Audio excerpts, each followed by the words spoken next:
ഒരിടത്തൊരിടത്തൊരിടത്ത് ഒരു ഗ്രാമം ഉണ്ടായിരുന്നു. ആ ഗ്രാമത്തോട് ചേർന്ന് തന്നെ ഒരു കാടും കാടിനടുത്ത് ഒരു പാറകൾ നിറഞ്ഞു ഒരു കുന്നും ആ പാറക്കൂട്ടങ്ങൾക്കിടയിൽ ഒരു ആൾതാമസം ഇല്ലാത്ത ഒരു വലിയ വീടും ഉണ്ടായിരുന്നു. രാത്രിയായാൽ ആ കുന്നിൽ നിന്നും വലിയ രീതിയിൽ ബഹളങ്ങളും കരച്ചിലും ഒക്കെ കേൾക്കാമായിരുന്നു. അതിനാൽ ആ കുന്നിന്റെ അടുത്തേക്ക് ഗ്രാമത്തിലെ ആരും പേടി കാരണം പോകാറില്ലായിരുന്നു.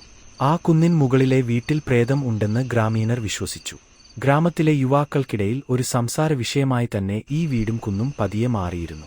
ധൈര്യം കാട്ടാനായി മുതിർന്നവർ ഈ കുന്നിനെ അടുത്തേക്ക് രാത്രി പോയി തനിച്ചിരുന്നെങ്കിലും പേടി കാരണം നിമിഷങ്ങൾക്കകം അവർ ദൗത്യം ഉപേക്ഷിച്ചു മടങ്ങിവന്നു.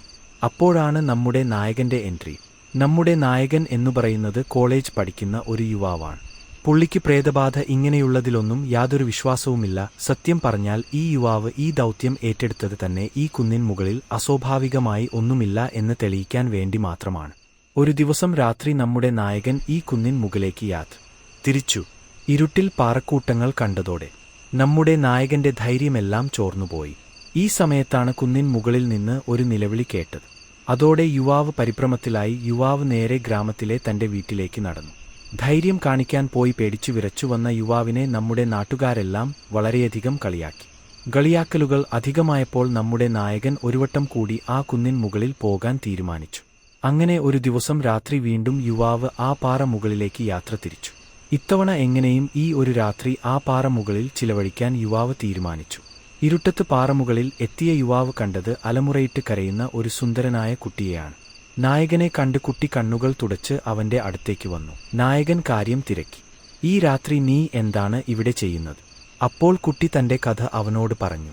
പണ്ടൊരു കാലത്ത് അവനും അവന്റെ മാതാപിതാക്കളും ഈ കാണുന്ന വീട്ടിലാണ് താമസിച്ചിരുന്നത്. ഒരു ദിവസം അവൻ കാടുകാണാനായി വനത്തിനുള്ളിലേക്ക് കയറിപ്പോയി. വളരെ ദൂരം യാത്ര ചെയ്ത് അവൻ വഴിതെറ്റി കാട്ടിനുള്ളിൽ അകപ്പെട്ടു. കാട്ടിലൂടെ നടന്ന അവൻ വളരെ നാളുകൾക്കു ശേഷമാണ് വീട്ടിലേക്കുള്ള വഴി കണ്ടെത്തി ഈ കുന്നിന്മേൽ എത്തിയത്. പക്ഷേ അവൻ മരിച്ചെന്നു കരുതി അവന്റെ മാതാപിതാക്കൾ ആത്മഹത്യ ചെയ്തു.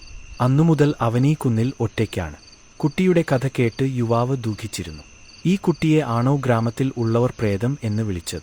അവൻ പാറക്കൂട്ടങ്ങൾക്കിടയിലൂടെ ഗ്രാമത്തിലേക്ക് നോക്കി. എന്നിട്ട് കുട്ടിയോട് ചോദിച്ചു, നീ എന്ത് കഴിച്ചാണ് ഇത്രയും നാൾ ജീവിച്ചത്?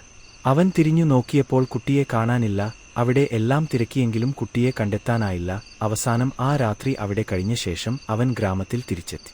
ഗ്രാമത്തിലുള്ളവർ അവന്റെ ധൈര്യത്തെ പുകഴ്ത്തി. ഇന്നും ആ പാറക്കൂട്ടങ്ങൾക്കിടയിൽ നിന്നും ബഹളങ്ങളും നിലവിളികളും കേൾക്കാറുണ്ടത്രേ. കഥ നിങ്ങൾക്ക് ഇഷ്ടമായെങ്കിൽ ഈ ചാനൽ സബ്സ്ക്രൈബ് ചെയ്യൂ. ഇനിയൊരു അടുത്ത കഥയുമായി കാണുന്നത് വരെ എല്ലാവർക്കും ഗുഡ് നൈറ്റ്.